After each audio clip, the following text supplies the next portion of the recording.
Chapter 1. The mortally wounded demigod. The threshold of damnation.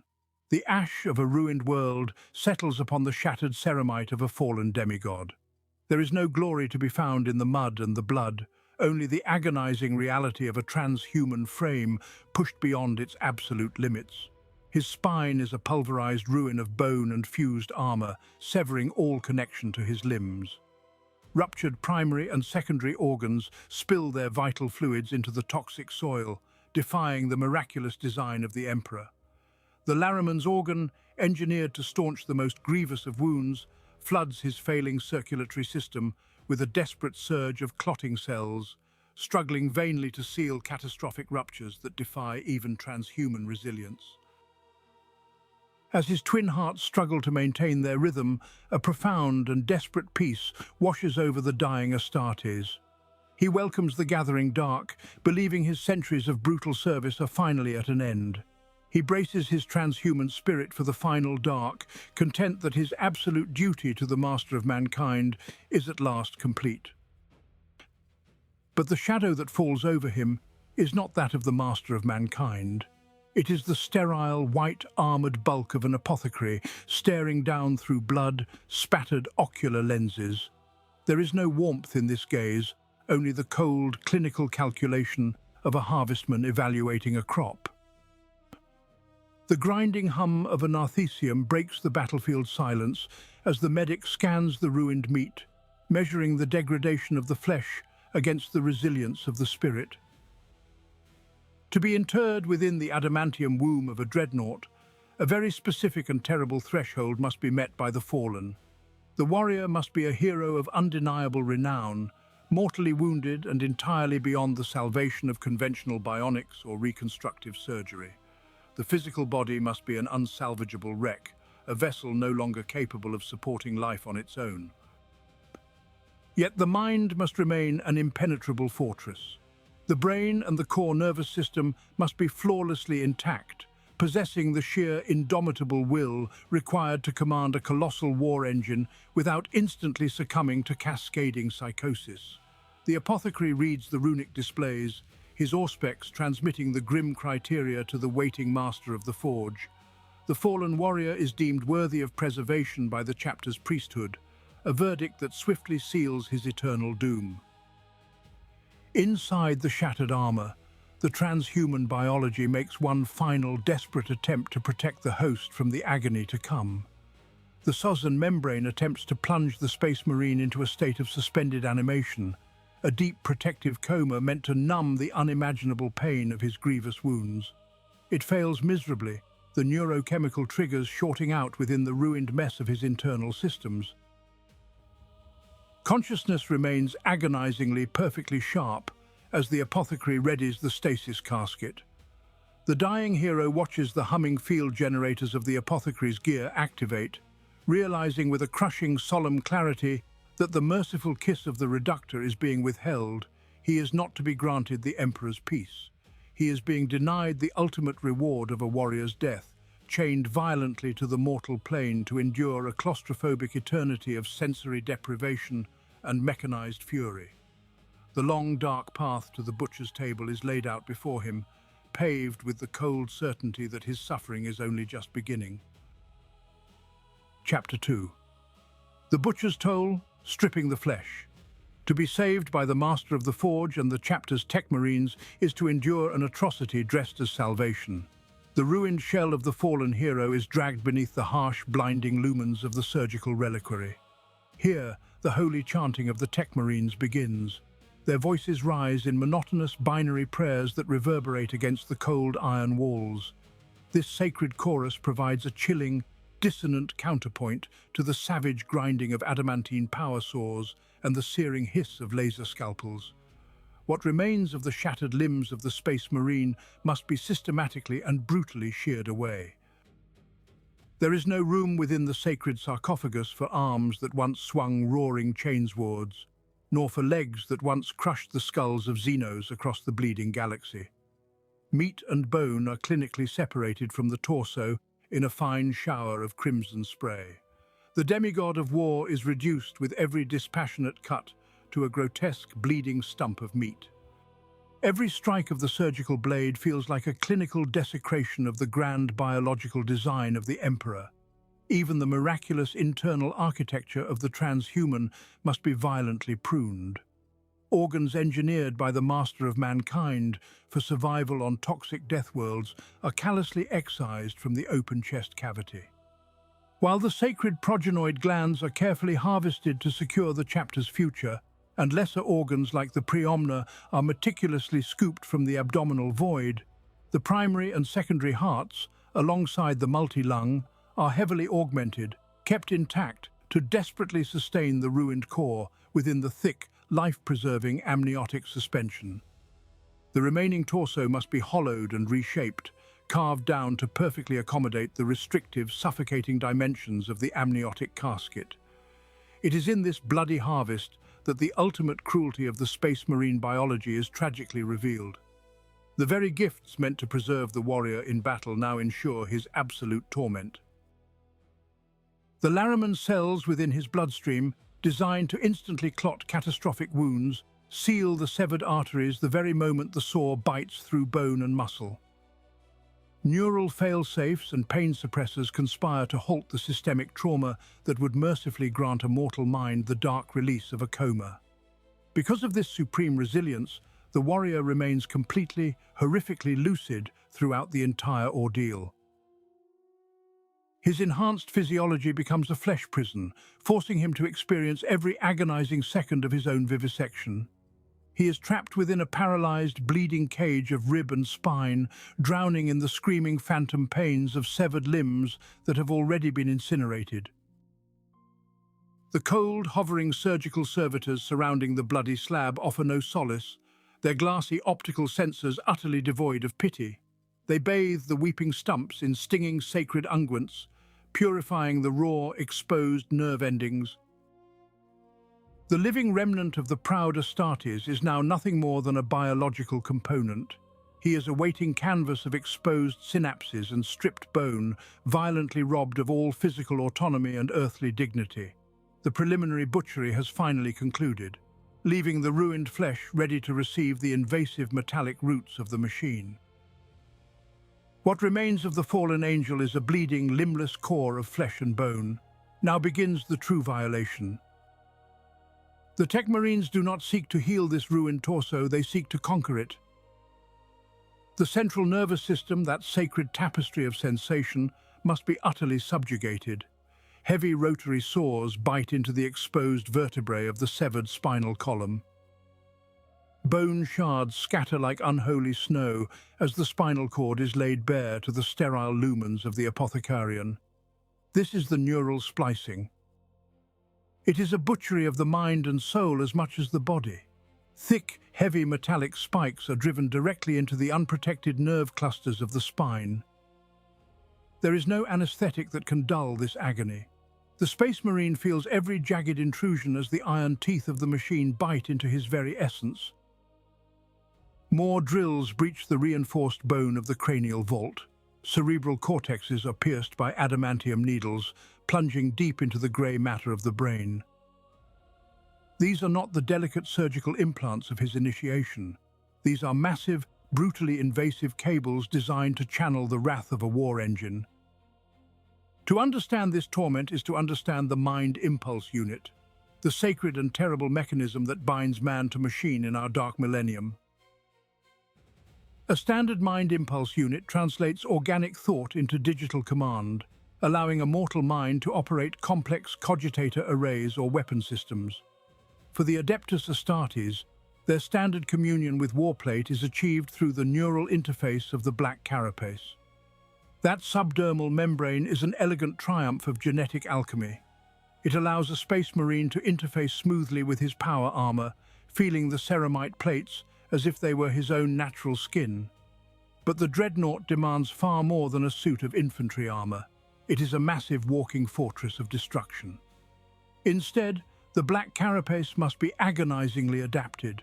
Its delicate neurolinkages are aggressively hijacked, forced to interface directly with the colossal, unforgiving gauge of the Dreadnought cables. The machine spirit of the iron sarcophagus is too vast, too ancient, and too belligerent to be tamed by subtle neural connections. It requires direct, violent access to the brainstem and the deepest recesses of the spinal cord. The natural nerves of the warrior are systematically severed or violently cauterized. In their place, thick copper wire and bundled optical fibers are threaded through the bleeding meat. The transition from organic sensation to synthetic feedback is a harrowing plunge into madness. The warmth of blood, the sensation of touch, and the familiar rhythmic thrum of twin hearts are forcibly stripped away. They are replaced by the cold, buzzing static of sensorium feeds and the agonizing phantom pains of limbs that no longer exist. Every pulse of the hard wiring sends shockwaves of unnatural torment through the mutilated veteran. His isolated consciousness is flooded with the harsh telemetry of an armored behemoth. He is no longer a man of flesh and blood. He is a living processor, bound in a horrific cage of bleeding nerves and unforgiving iron. Stripped of all human sensation, the agonizingly sensitive remnant of the warrior pulses with the cold electricity of his new existence, perfectly primed to be lowered into his eternal liquid tomb. The burning agony of the neural spikes is abruptly drowned in a wave of freezing dread as the shattered remains of the Space Marine are lowered into the waiting sarcophagus. There is no gentle descent into a revered hero's rest. Instead, the mutilated warrior is submerged in a freezing, viscous slime that offers no comfort. This is the amniotic fluid of the Dreadnought chassis, and it is a nightmare made liquid. It is not a holy water of healing, nor is it a sacred anointing oil. It is a foul, chemical sludge that violently forces its way into his ruined throat and severed lungs. The thick, synthetic liquid floods his remaining respiratory cavities, forcing his multi-lung to painfully adapt. His organic gag reflex fires uselessly as the organ frantically filters the oxygenated chemical gruel. The sensation is one of eternal, inescapable drowning in a suffocating ocean of grease and despair. He fights desperately to draw breath, but there is no air left to breathe in this iron tomb. There is only the cold, mechanical violation of the grave. To understand the true horror of this entombment, one must comprehend the vile alchemy of the sarcophagus. The fluid that floods his prison is a highly engineered cocktail of misery and preservation. It is primarily composed of a thick, synthetic nutrient gruel designed to forcefully sustain his deadened tissues. Mixed within this gruel are astringent, alchemical preservatives that halt the natural rot of the mangled flesh. The Space Marine is suspended in a terrifying state of arrested decay, preserved in perpetual agony like some macabre biological relic. Potent sedatives and neuroinhibitors are woven directly into the chemical bath. These drugs are meant to keep the organic brain functioning just enough to interface with the war machine, yet clouded enough to prevent the immediate onset of total, terminal madness. Together, these volatile compounds keep the organic matter from rotting while chemically sustaining the ravaged mind. It is a vile, stagnant stew that preserves life only as a cruel technicality of biology. As the chemical sludge settles over his ruined face, the heavy adamantium lid of the sarcophagus is hoisted slowly into place. The massive locking mechanisms engage with a heavy, final vibration that reverberates through his remaining bones. In a single instant, all natural light is permanently extinguished. All natural sound is utterly and completely erased. The absolute sensory deprivation is immediate and psychologically crushing. The proud, roaring warrior of the Adeptus Astartes is gone. The transhuman demigod who once strode across burning worlds, bellowing litanies of absolute fury, has been irrevocably annihilated. In his place remains only a weeping, shriveled thing floating blindly in a metal box. Tears of pure, unadulterated agony mix unseen with the cold slime. His mighty heart beats a slow, frantic rhythm in the absolute blackness. His shattered mind reels and fractures as the suffocating horror of his new existence finally takes hold. He is completely alone in the endless dark, a prisoner trapped forever in a corpse that is not permitted to die. The unnatural darkness deepens as the chemical sedatives pull him helplessly downward. The sacred sealing of the sarcophagus is complete, dragging the broken ancient down into the silent abyss of a cold slumber that will span centuries. The amniotic flood is absolute, drowning the last echoes of the mortal world as the true descent begins. Within the armoured womb of the sarcophagus, the arcane machineries of the Dreadnought Crypt dictate a horrific subjugation of biology. It is not a sudden, merciful sleep, but a forced, agonizing march into a purgatory of ice. Chemical cocktails laced within the nutrient fluid bite into ruined veins, commanding the shattered remnants of flesh to power down. The entombed veteran feels his primary heart, once a roaring engine of transhuman fury, begin to falter beneath the weight of the sedatives. A single wet heartbeat thuds against the adamantium spine of the casket. Then, a full minute passes before the next. The intervals stretch into unnatural chasms of heavy silence. Soon, the organ beats perhaps once an hour, pushing thick, near-frozen blood through a paralyzed shell that no longer obeys its master. The lungs cease their mechanical drawing of breath entirely. The eyelids, if such fragile things even remain on the ruined face, are locked utterly motionless. To preserve the critically wounded champion for the wars of tomorrow, the chapter's tech marines employ esoteric technologies salvaged from the forgotten dark age of technology. Deep within the chapter crypts, a complex lattice of suspensor webs engages around the sarcophagus. These fields nullify the crushing weight of gravity upon the shattered skeleton, allowing the ruined meat to float weightless in the dark. Then comes the true mechanism of their entombment, the activation of the deep crypt slumber. Heavy suspensor fields and localized cryo-alchemies are projected meticulously across the physical form, severely retarding cellular decay by plunging the biology into an absolute metabolic halt. The rampant necrosis of battle wounds is arrested at the very threshold of death. The physical body is trapped in a state of absolute suspended animation, heavily fortified against the ravages of passing millennia. Yet in this magnificent triumph of arcane science lies a profound and unintended cruelty. The flesh is chemically paralyzed, but the consciousness is forcefully dragged down into a suffocating, fevered slumber. As the physiological functions cross the cold threshold into cryosuspension, the neural pathways misfire, plunging the isolated mind into a labyrinth of endless dreams rather than a peaceful void. This is the ultimate, suffocating claustrophobia. The revered hero of the Imperium is buried alive in a lightless, freezing void, unable to move a single millimeter of his own form. He cannot blink, he cannot breathe, he cannot die. There is no voice left to scream, for there is no throat left to tear, and no air left to push across ruined vocal cords. He feels only the silent pressure of the amniotic gel pressing against numb skin. The warrior is a captive audience to his own racing thoughts, violently severed from the physical galaxy. He is suspended in a sensory deprivation chamber of unimaginable scale and technological horror. Stripped of sight, sound, and touch, the fiercely active transhuman mind must turn inward to survive. The noble warrior is left entirely alone with the ghosts of his past and the unending silence of the present. It is the terrifying onset of a vigil that will span untold centuries, marking the dawn of a dark epoch where the very boundaries of reality and sanity will soon begin to tear. Chapter 6, The Erosion of Time, Centuries in the Void. The sarcophagus seals away the flesh, but it cannot silence the mind.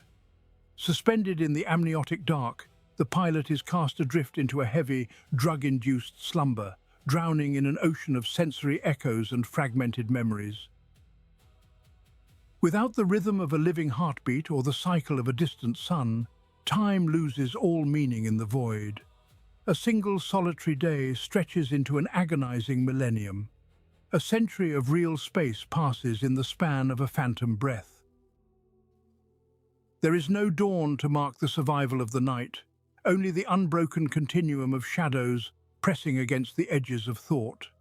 The physical world has been stripped away, leaving the transhuman consciousness entirely alone to navigate an endless, hallucinatory fugue. To understand this unique torment, one must first understand the sacred mental architecture of the Adeptus Astartes. They are the chosen angels of death, forged in the fires of arcane genetic alchemy to be the ultimate instruments of slaughter. Their minds are meticulously engineered for unbreakable brotherhood, bound by martial rituals and the shared crucible of righteous battle.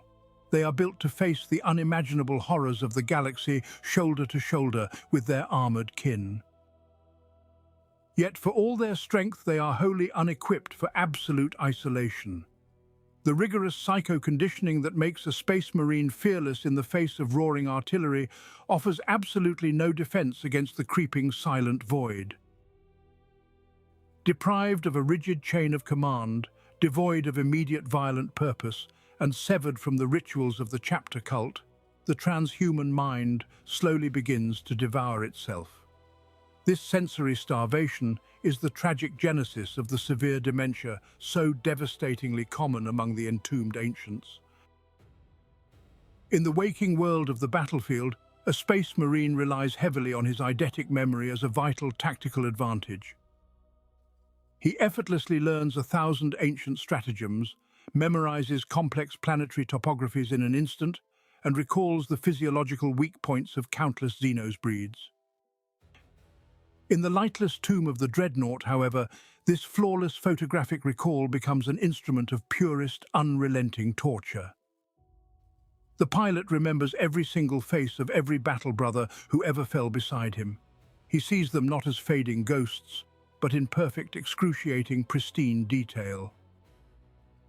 The spilled blood, the shattered ceramite plates, the final agonized exhales of the dying are preserved flawlessly within his mental archives.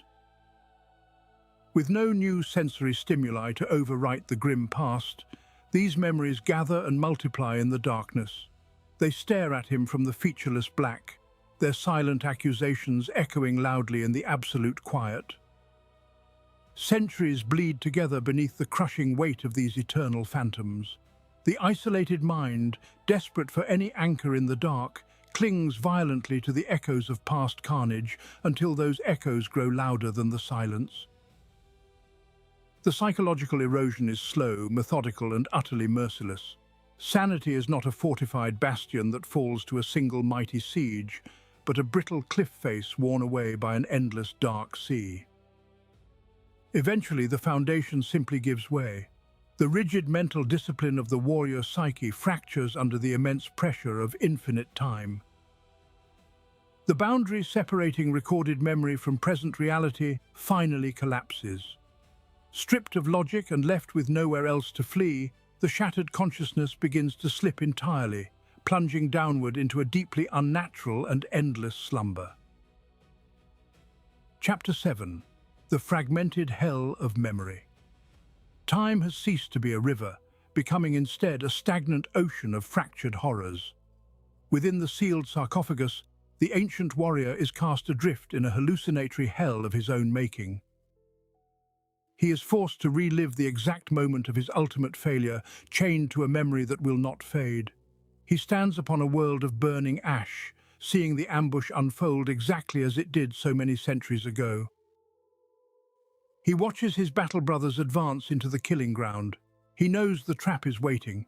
He tries to hurl himself forward, to raise his bolter and shatter the silence, but his limbs are sluggish and unresponsive. Then comes the strike. He feels the jagged blade bite through his ceramite plating, sinking deep into flesh and bone. He feels the exact, agonizing severing of his spine. The pain is utterly pristine, entirely undiminished by the passage of ages. It rips through his nervous system in a perfect, unchangeable loop. Desperation claws at his fractured mind. He tries to scream a warning to his dying brothers. He tries to roar his defiance into the ash-choked wind. Yet there is no sound. His surviving multi-lung drowns in alchemical sludge, leaving no air to draw breath, while his ruined vocal cords cannot shape words, and his lower jaw has been brutally excised to accommodate the heavy rebreather shunts. There is only the cold, metallic taste of the amniotic gel that fills his iron tomb. He is a mutilated remnant suspended in the dark, screaming a silent warning that will never be heard. The tragedy of the Dreadnought is not merely a physical interment, but a psychological crucible forged by the very technology that sustains him. The suspension fluid within the sarcophagus is a highly neuroreactive gel designed to directly interface the ruined nervous system of the pilot with the adamantium chassis. Yet this miraculous liquid possesses a terrible flaw. When a dreadnought enters prolonged dormancy, the fluid absorbs the subconscious biological stress signals of the interred warrior. It creates a recursive neurological feedback loop. The physical pain and the emotional devastation bleed into the liquid, which then feeds those same agonizing sensations back into the surviving synapses of the pilot. The great stasis crypts of the Adeptus Astartes are not places of peaceful slumber. They are literal chambers of localized nightmare, where the greatest heroes of the Imperium are tortured by their own unyielding memories. The warrior suffers his mortal wounding 1,000 times a day, drowned in the sensory echo of his own destruction. He is completely lost in this traumatic hallucination, screaming eternally without making a single sound. The cycle of his torment seems absolute, a prison of infinite duration. But as the phantom blade severs his spine for the 10,000th time, the texture of the nightmare begins to alter. The burning ash of his memory grows cold, replaced by a chilling shadow that does not belong to his past. He realizes with a sudden surge of unfamiliar dread that the boundless void of his mind is no longer empty. A second consciousness is bleeding into the fluid, reaching out to him through the dark. Chapter 8. The Machine Spirit's Whisper. Yet the agony of his repeating nightmares is merely the prologue to a far greater terror. He is not truly alone within the lightless void of the armored sarcophagus. The ruined fragment of his biological mind is trapped within a metallic skull that he must share with an xenos and artificial consciousness. The silent isolation of his sensory deprivation is slowly filled by a creeping cosmic horror. It begins as a formless cacophony of mechanical static, echoing through his severed nerve shunts. Soon the static sharpens into phantom binary screeches that claw mercilessly at the frayed edges of his sanity. This is the machine spirit of the Dreadnought chassis making its terrible presence known. It surrounds the defenseless pilot with an oppressive and predatory aura of cold and calculating rage. To the uninitiated masses of the Imperium, the concept of a machine spirit is often misunderstood as mere superstition or a metaphor for automated functions. This is a foolish and lethal misconception. In the grim, animistic reality of this dark millennium, the machine spirit is a literal and undeniable force. It is a ghost of iron and silica, born from millennia of unbroken slaughter and steeped in the residual violence of countless crusades. This animistic truth is especially potent within the dread Leviathan or archaic Contemptor chassis. These devastating war engines harbour spirits that are violently aggressive and fiercely territorial. They are sentient entities of pure wrath that deeply resent the stasis crypts and bitterly despise being forced to sleep. Denied the glorious release of physical destruction, the restless entity turns its fury inward upon the only prey available. It whispers continuously into the decaying brain of the interred space marine. The vast, belligerent spirit of the war engine bleeds its overwhelming martial imperatives directly into his cerebral cortex. It slowly erodes his fragile humanity not with malice, but with the crushing, relentless weight of its monolithic drive for absolute destruction. The ancient machine forces its own vast memories of metallic carnage into his organic mind. Over the centuries of torturous sleep, their distinct identities begin to violently merge into one single consciousness. The pilot slowly forgets where the crippled man ends and the towering dreadnought begins. His biological sorrow is entirely overwhelmed by the mechanical hatred of his iron prison. They become a singular, monstrous hybrid of suffering and malice, waiting endlessly in the suffocating dark. Just as the last fading embers of his mortal soul threaten to extinguish entirely under the crushing weight of the machine, a sudden shockwave ripples through the amniotic gel. The relentless whispering of the iron beast halts in a singular profound instant. A harsh and blinding electrical surge violently breaks the agonizing cycle of his suspended animation. Warning chimes scream through the dormant sensory nodes as the stasis fields collapse in a massive cascade of surging power. The heavy crypt seals disengage with a deafening grind to let in the harsh light of the arming bays. The torturous eternity of slumber is suddenly shattered by the sacred call to war. The endless static of the machine spirit is shattered without warning. There is no gentle coaxing from the void of centuries past. Instead, the ancient is dragged screaming from his abyssal slumber. It is a violent resurrection, a sickening tear through the fabric of stasis nightmares. The comforting oblivion of the long sleep is ripped away in a single merciless instant. A sudden torrential flood of hyper-oxygenated fluids rushes into the sarcophagus chamber. Pneumatic injectors slam forward with bone-jarring force to pierce the scarred, withered remnants of flesh.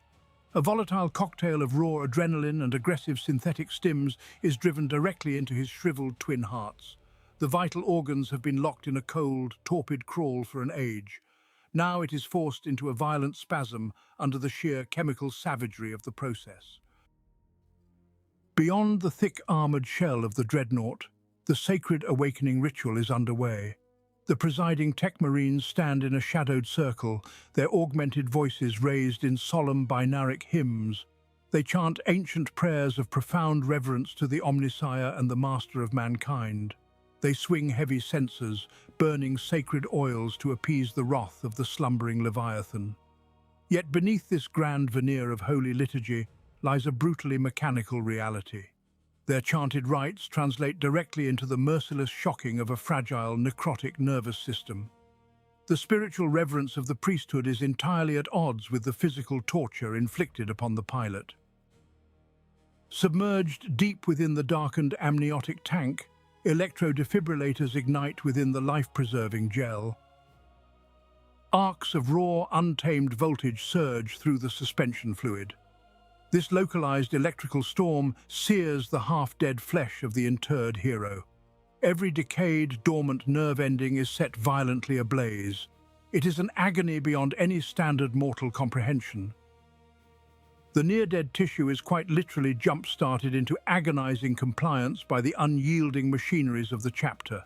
The lungs, long collapsed in the suffocating embrace of suspended animation, are violently inflated by pressurized, nutrient-rich gas. The pilot is drowned in life-giving torment.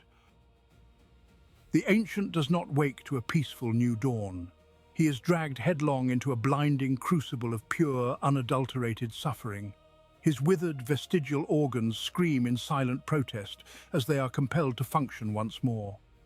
The artificial, mechanically driven pulse hammers mercilessly against frail, atrophied veins.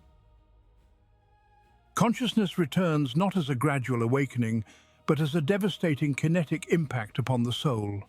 The shattered remnants of the organic mind are forcibly shackled back to the grim realm of the living. Now, the traumatized brain struggles desperately to process the terrifying reality of its awakening body. The sudden, overwhelming influx of sensory data from the sarcophagus threatens to completely override the fragile organic synapses. As the chemical fires continue to rage through his ruined veins, the true, agonizing horror of his physical form begins to register. Awareness returns not as a gentle dawn, but as a violent rupture in the dark. The chemical fire still burns through the remnants of the pilot's nervous system, dragging his consciousness screaming from the cold grip of stasis. He is awake, yet he is trapped in a suffocating paradox of feeling a biological form he no longer possesses. Instinctively, the proud mind of the Astartes commands a physical frame that was destroyed centuries ago. He wills his immense chest to expand, desperate to draw a ragged breath into lungs that were vaporized in the fires of a long-forgotten war. The void denies him. Panic, a sensation supposedly purged from his transhuman soul, begins to claw at the edges of his sanity. He tries to clench his fists, sending frantic neural signals to flex colossal biceps forged by divine gene seed. He attempts to brace himself and stand, ordering legs amputated at the hip to bear the weight of his armor.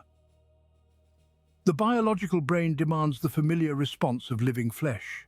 The armored sarcophagus answers only with the agonizing, grinding feedback of heavy servos and cold hydraulic pistons. Mortal men who lose a single appendage often suffer from phantom pain, a cruel trick of the nervous system where the mind continues to feel the severed flesh. For an entombed space marine, this neurological nightmare is magnified 100-fold by the arcane technology of the Mind Impulse Unit. The MIU acts as an imperfect bridge between the biological majesty of the Adeptus Astartes and the brutal mechanics of a walking tomb.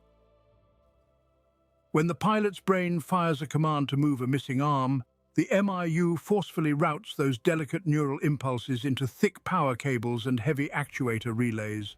The resulting translation is exceptionally brutal. The brain expects the warmth of muscle fibers sliding against bone, but it receives only the harsh telemetry of grinding gears, pressurized fluids, and sparking conduits.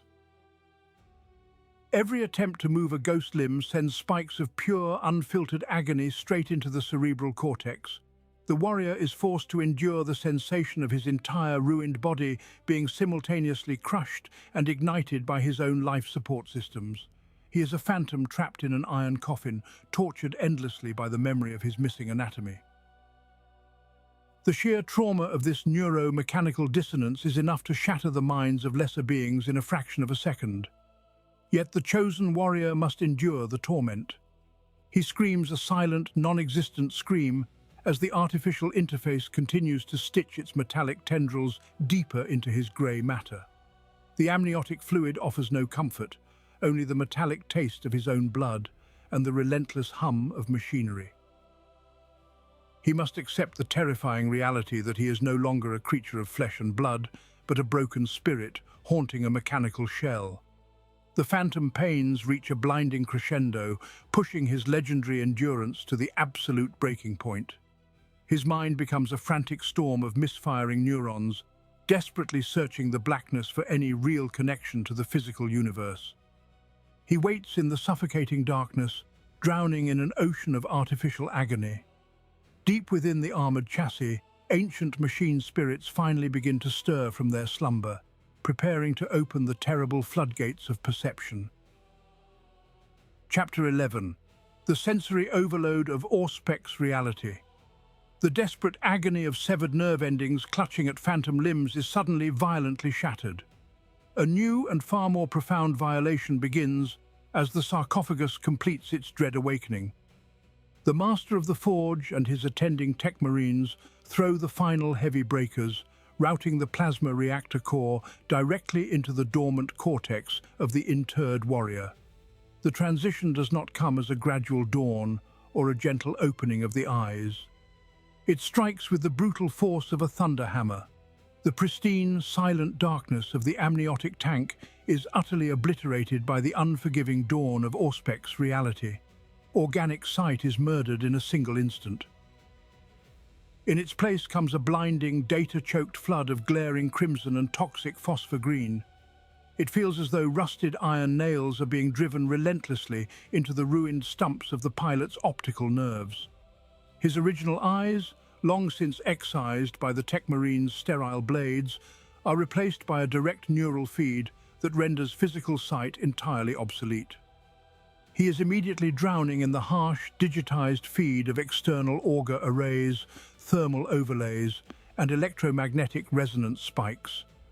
This is the merciless architecture of the Dreadnought auto-sense array. It offers no glass viewport, no crystal lens, and no physical window to the galaxy outside. Instead, it operates as a brutal, direct neural injection.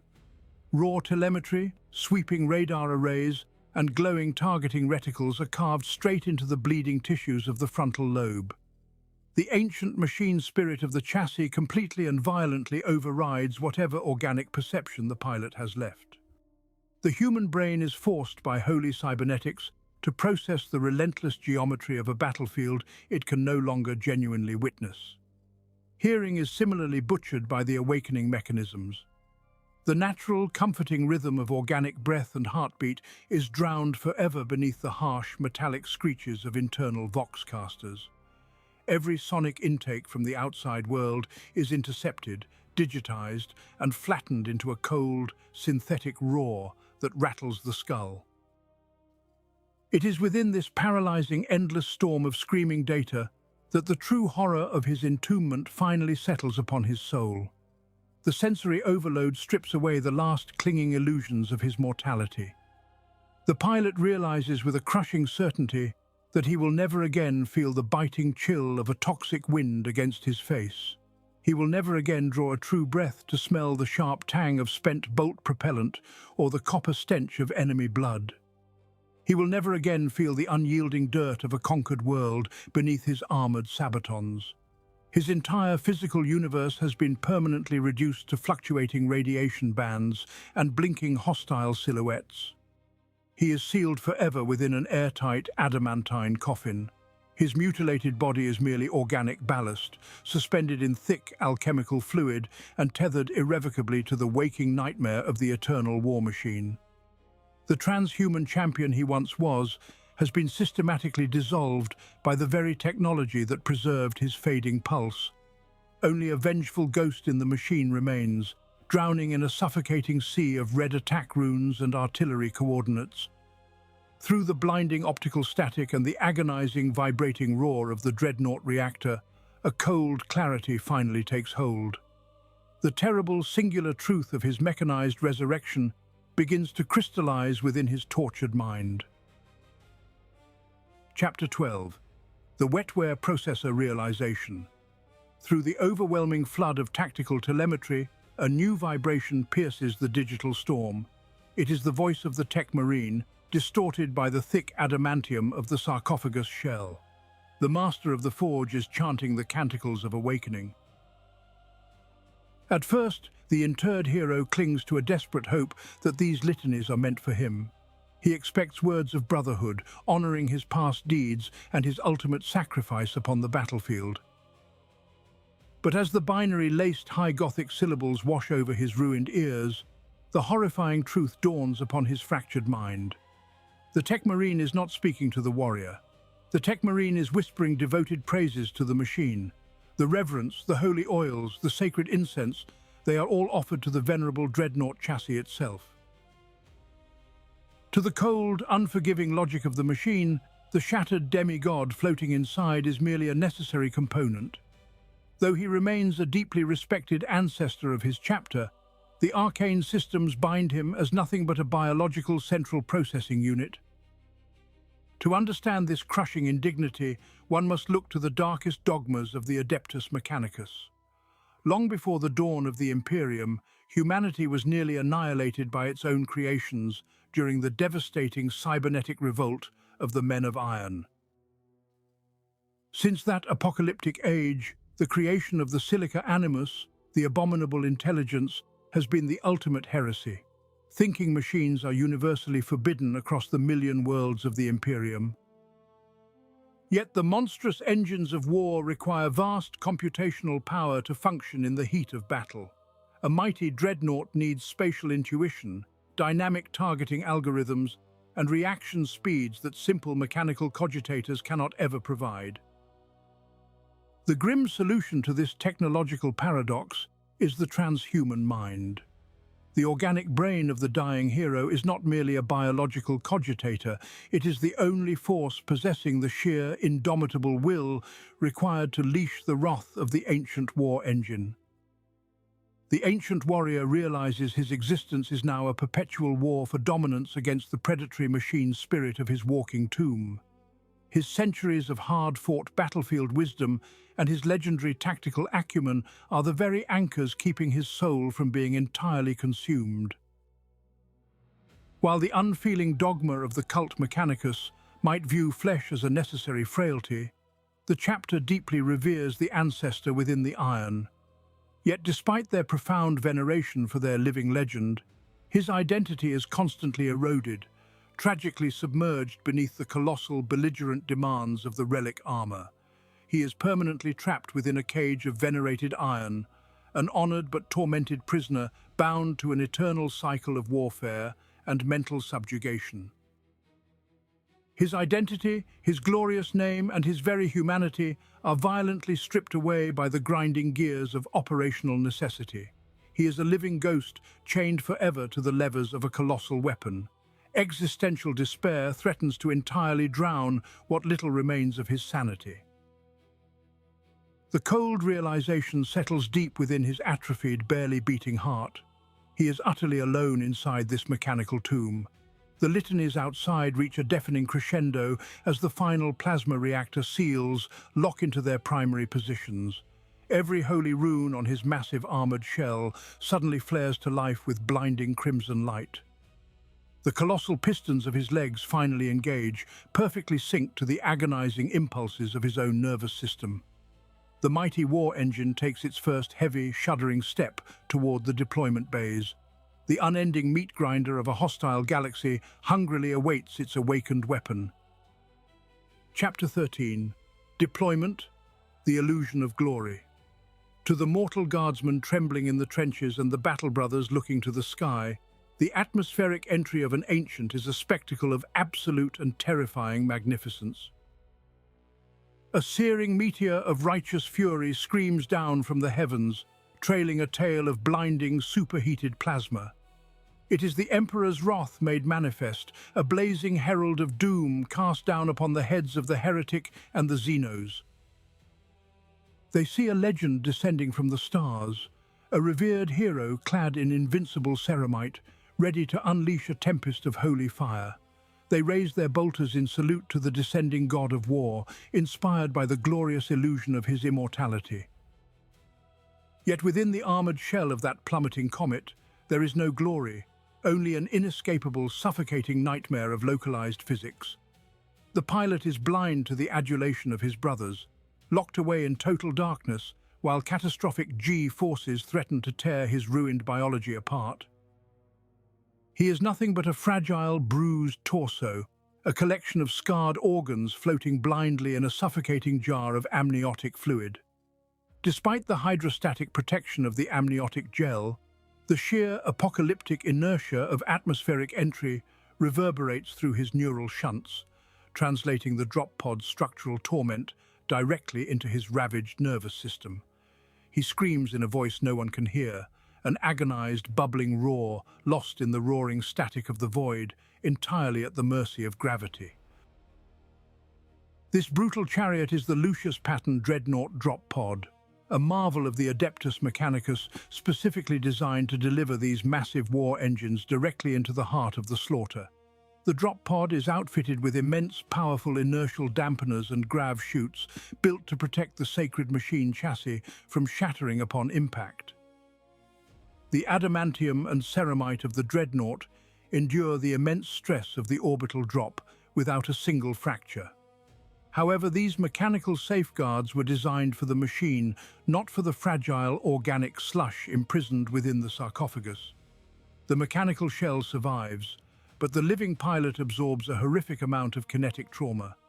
The amniotic gel can only disperse so much shock before the sheer violence of deceleration ruptures capillaries and bruises already agonizingly tender flesh. Every orbital drop is a physical torture that pushes the remnant of the Space Marine to the absolute brink of total biological failure. The heat of atmospheric friction reaches a blinding crescendo as the pod tears through the lower clouds. Inside the dark sarcophagus, the pilot is convulsing, his shattered nervous system overwhelmed by alarms and the agonizing pressure crushing his lungs. The retro thrusters ignite in a thundering roar that shakes the very bedrock of the planet. There is no time to brace, no time to prepare the mind for the sudden shift from terror to warfare. The drop pod slams into the devastated crust of the battlefield with the force of an artillery shell. Chapter 14. The deafening reality of combat. The ramp descends, and the ancient warrior strides into the maelstrom of war.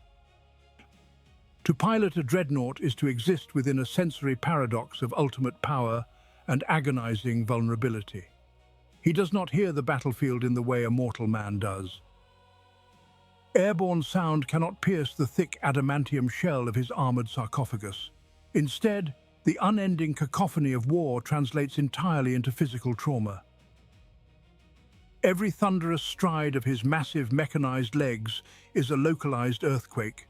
The kinetic shock travels upward through the servos and pistons, bypassing non-existent flesh to jolt directly into his fused, atrophied spine. He feels the sheer weight of his own immortal form with every crushing step upon the fractured earth. When his targeting augers lock onto the enemy and he wills his assault cannons to spin, the nightmare deepens. The apocalyptic fury of the weapon does not register as mere noise. It manifests as a violent, deafening vibration that rattles the remaining fragments of his skull. The cyclic recoil of high-caliber munitions leaving the barrels creates a rhythmic percussion that grinds his teeth together and makes his vision swim with blinding static. It is an overwhelming, inescapable hell of percussive torment. The cruelest irony of his interment lies in the very fluid that sustains his withered remains. The amniotic gel flooding his dark metallic womb is designed to nourish and preserve, yet it acts as a perfect conductor for the violence outside. In the physical universe, liquid transmits kinetic and acoustic waves far more efficiently and with far greater violence than the open air. A mortal soldier possesses muscle, fat and skin to buffer the concussive force of a detonating artillery shell. The entombed hero possesses no such luxury. Stripped of his biological armor, his exposed nervous system and fragile internal organs float suspended within this conductive medium. When a high explosive wave strikes the Dreadnought chassis, the acoustic energy transfers directly through the hull and into the pressurized fluid. The raw, unmitigated shockwave rushes through the gel, beating against his unprotected lungs and hearts like the strike of a thunderhammer. Every explosion on the battlefield becomes a crushing physical blow delivered straight to his core.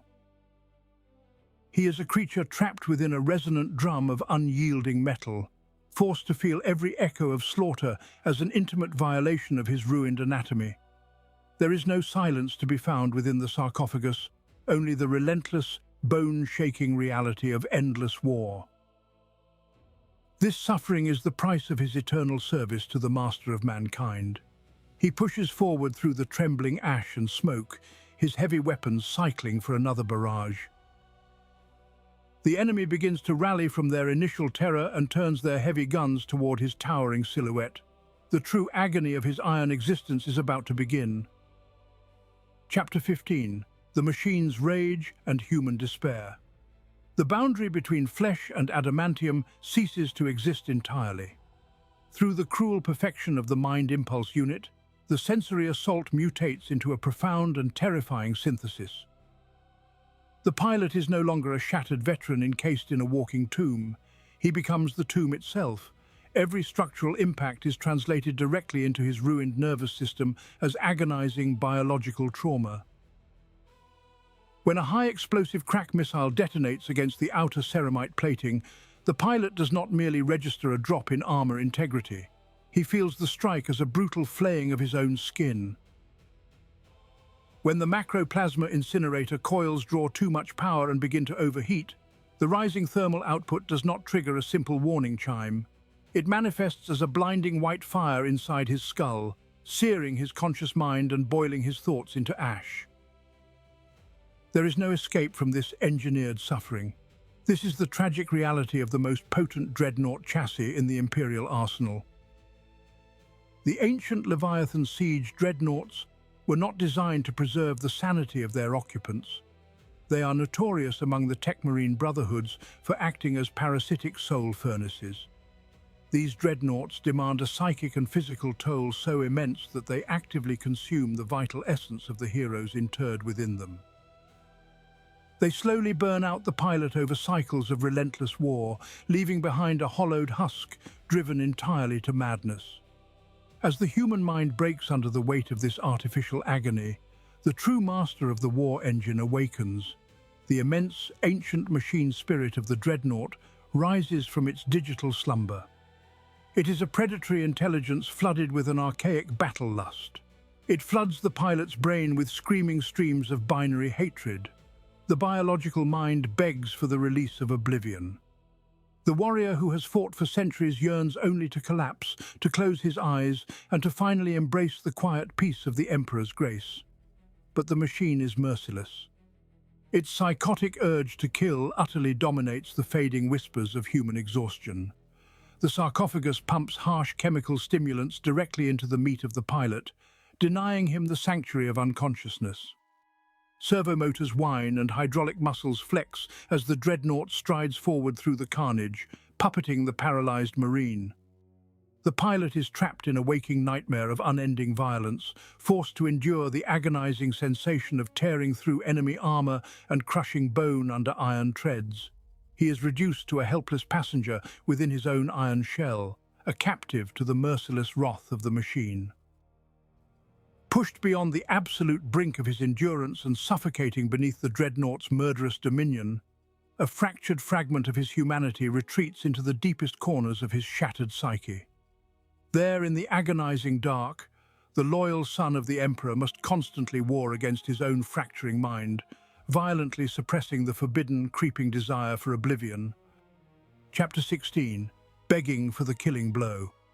Amidst the suffocating grip of the machine spirit and the agonizing phantom pains of a shattered body, a darker truth hides within the amniotic darkness. To the mortal soldiers fighting in the shadow of his massive stride, the Ancient is a roaring demigod of vengeance. They see an indomitable hero tearing through the traitor and the Xenos with righteous, unstoppable fury. They do not hear the silent, weeping prayers echoing within the flooded confines of his iron tomb. As he wades into the heaviest torrents of enemy fire, the pilot is not praying to the God Emperor for a glorious victory. His fractured mind wars between the agonizing desire for release and the unyielding transhuman devotion that demands he fight on. With every thunderous step that crushes Xenos skulls and every brutal swing that halves heretic infantry, his mind frantically searches the battlefield for a salvation he is physically incapable of granting himself. A treacherous, fleeting fragment of his shattered psyche almost welcomes the thought of a heavy lascannon finding a vulnerable seam in his frontal plating. Though his transhuman will demands eternal service, the agonizing toll of his interment makes the promise of a melter blast breaching his hull a tantalizing, forbidden mercy. He wades relentlessly into the teeth of heavy lascannon batteries and anti-armor emplacements, driven by a wrathful machine spirit and a transhuman oath that forbids him from seeking the merciful release of a catastrophic core breach. This is the ultimate unspoken tragedy of the ancient Dreadnought chassis.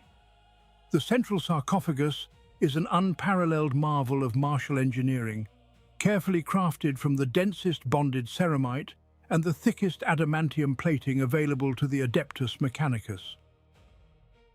It is specifically designed to be utterly impenetrable, built by forgotten artisans to withstand apocalyptic ordnance and preserve the sacred spark of the crippled warrior within at all conceivable costs. Yet this extreme, unyielding durability transforms from a miraculous blessing of survival into a flawless curse of eternal imprisonment.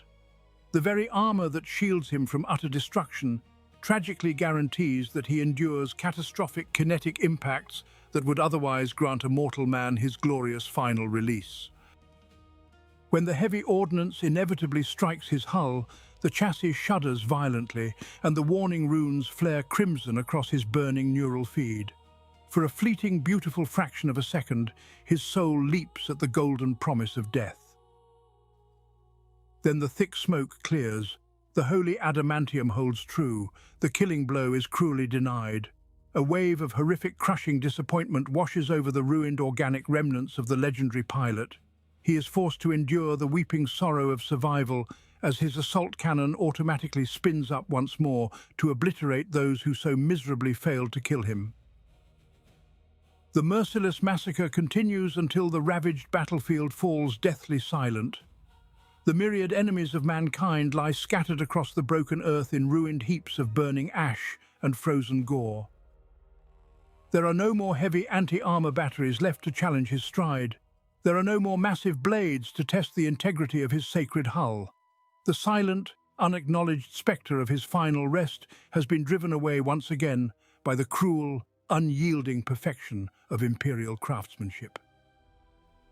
As the chemical combat stims slowly recede and the external cooling vents exhale their superheated rage, the thick suspension fluids drag his consciousness back down into the crushing abyss.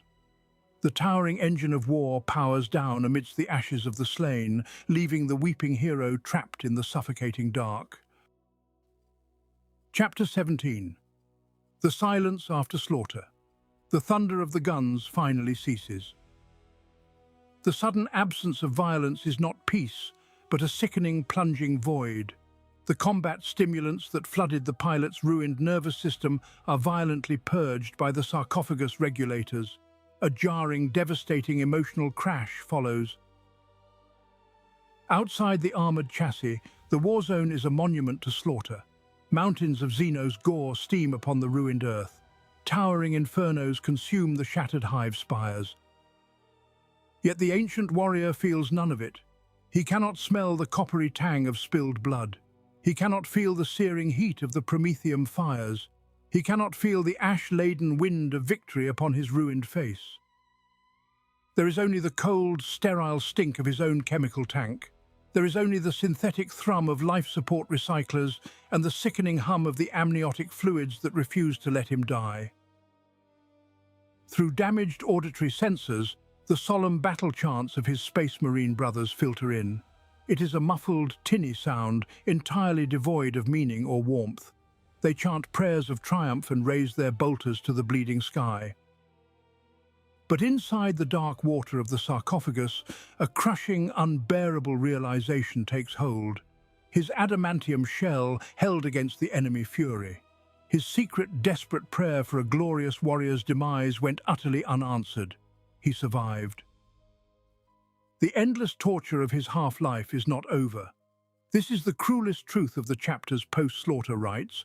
While flesh and blood battle brothers gather to sing the litanies of victory, the Dreadnought is isolated. While apothecaries tend to the glorious wounded, the entombed ancient is treated with a mournful mixture of reverence and dread, viewed not merely as a comrade, but as a tragically volatile and dangerous weapon. The Tech Marines approach his towering chassis with extreme caution. Their servo arms brandish sacred override keys and suppression incense. The machine spirit of a dreadnought is simply too volatile, and the pilot too prone to the violent madness of the long war to be left fully awake when the enemy is routed. System by system, his connection to the outside world is severed. The combat Auspexes are blinded by command codes. The great motive actuators are locked in place. The war engine is forcefully powered down to a safe standby mode. The pilot is stripped of his remaining sensory feed, plunged abruptly back into the suffocating sensory deprivation of his watery tomb. The rage of battle is stolen from him, leaving only the hollow ache of phantom limbs. He is trapped once again in absolute, inescapable silence. He becomes a powerless prisoner within his own iron corpse. He is a ghost, haunting a machine. Heavy magna grapples are attached to his unmoving shoulders. The great war engines are chained to armoured haulers for the long, mournful march back to the landing zones. Even as the soot settles on the blasted wasteland, he knows the Thunderhawks wait to carry him back to the silent decks of the strike cruisers. The victory is won, but for the entombed ancient, the true ordeal has only just begun. Deep within the armoured bowels of the chapter strike cruiser, the titanic war machine is guided into its reinforced gantry. Massive pneumatic clamps slam shut, locking the scarred adamantium chassis firmly into place. Then comes the moment every interred hero dreads with a cold, unspoken terror. The heavy umbilical cables and neurolink spines are severed. Physical disconnection is a brutal, jarring trauma to the shattered mind. In a single heartbeat, the roaring Auspex feeds that granted him the sight of eagles and the hearing of predators are violently extinguished. The godlike strength of his ceramite limbs vanishes into the void. The horrific blindness and absolute deafness crash back down upon his fragile consciousness like a collapsing star. He is no longer an unstoppable leviathan of wrath. He is suddenly and violently reduced to his true form. He is nothing more than a shriveled, ruined torso suspended in an armoured amniotic casket, completely helpless in the dark. There is no heroism in this suffocating silence. To understand the fate of the Dreadnought, one must look upon the deepest, darkest vaults of a Space Marine chapter.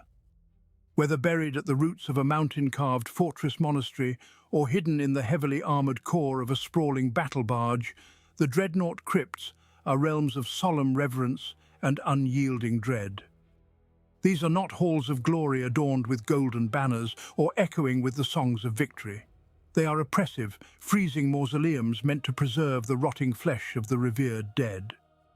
The air within these sacred catacombs is kept at a biting chill, heavy with the suffocating scent of burning, sanctified incense and the harsh tang of electrical ozone.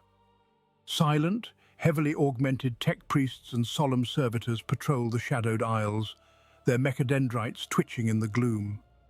Statues of the founding Primarch stare down with pitiless stone eyes upon the iron coffins of his greatest sons. In the freezing gloom of the crypt, heavily augmented crane servitors and solemn tech adepts engage their winches. With the grinding of heavy chains, the sarcophagus is hoisted from the empty husk of the war machine. The iron coffin swings through the frigid air, carrying the isolated warrior toward a shadowed alcove carved into the crypt wall. Inside his lightless prison, the ancient pilot can do nothing but drift in the agonizing sensory void. He is a prisoner of his own ruined flesh, trapped in a nightmare of endless floating, completely at the mercy of those who handle his metal shell. His existence balances on the edge of a knife in this terrible darkness. Soon, the solemn figures of the chapter apothecaries and master tech marines will emerge from the shadows. They carry the sacred oils and vital alchemical fluids required to sustain the fading spark of life within the armoured tomb. Their grim duty approaches, for the rites of preservation must be enacted before the ancient warrior succumbs to the crushing weight of his own isolation. Chapter 19, The Denial of the Emperor's Peace. The sarcophagus rests heavy upon the cold, unforgiving slab of the stasis crypt. Its removal from the adamantium shell of the Dreadnought chassis brings no relief to the warrior entombed within. Instead, it marks the beginning of a truly agonizing ritual. Master tech marines and solemn apothecaries gather around the armored casket, their faces hidden behind rebreather masks and optical arrays. With grinding heavy servos, they attach thick purification umbilicals to the external valving of the containment vessel, preparing to perform their grim work. The stale, polluted amniotic fluid, fouled by the metabolic byproducts of a centuries-old demigod, is violently flushed from the primary filtration shunts. As the viscous liquid is purged, a fresh barrage of stinging alchemical preservatives is cycled directly into the sealed environment. He remains hidden within his iron shell, an atrophied, limbless stump of ruined flesh, subjected to the automated scouring of the internal cleansing systems.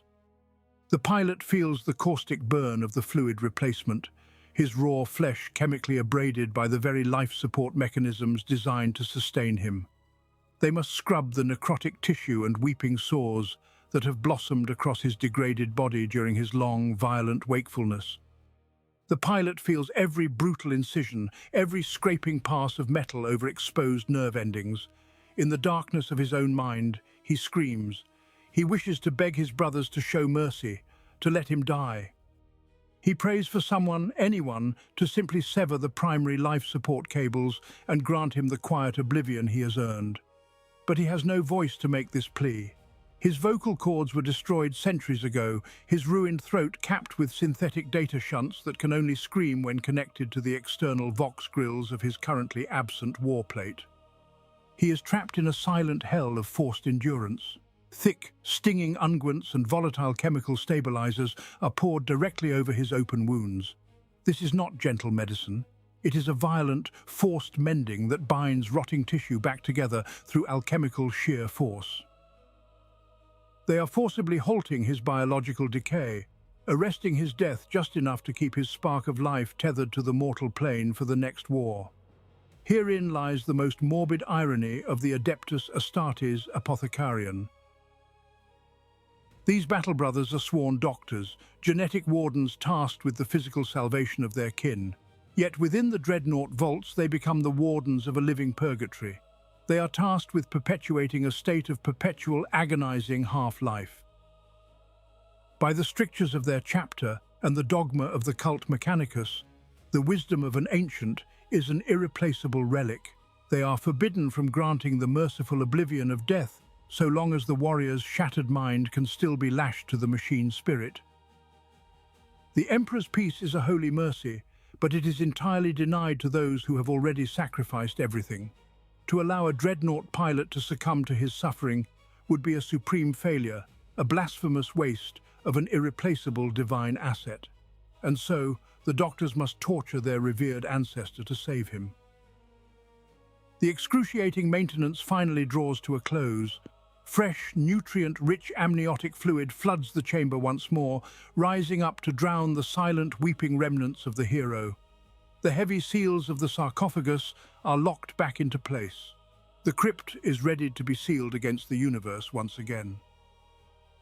Chapter 20. The final sentence. Even in death.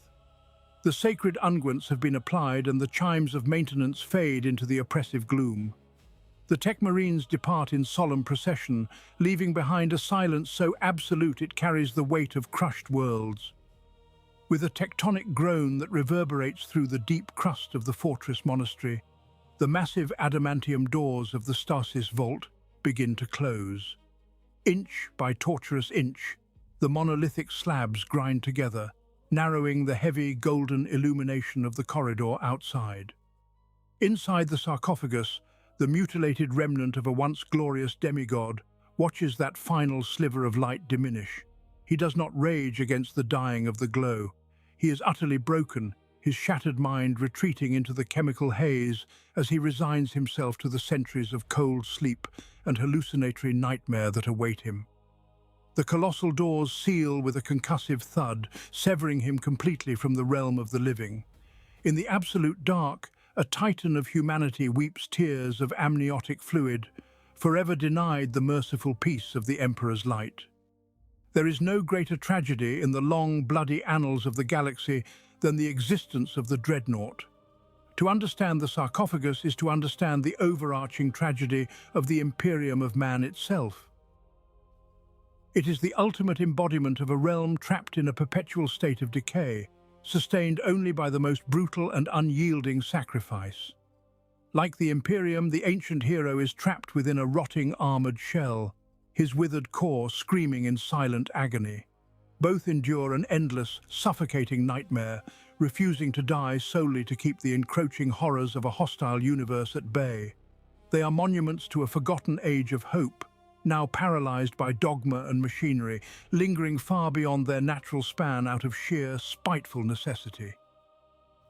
Throughout the countless war zones of the Milky Way, the booming vox casters of the ancients bellow a familiar phrase, "Even in death I still serve."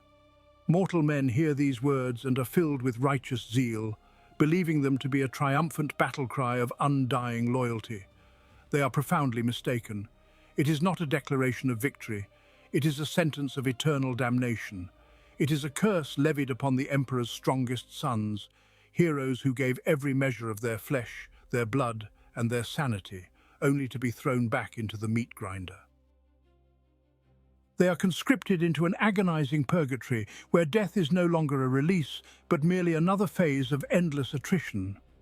As the centuries stretch into millennia, the boundary between the machine and the man dissolves into a soup of madness, pain, and sensory deprivation.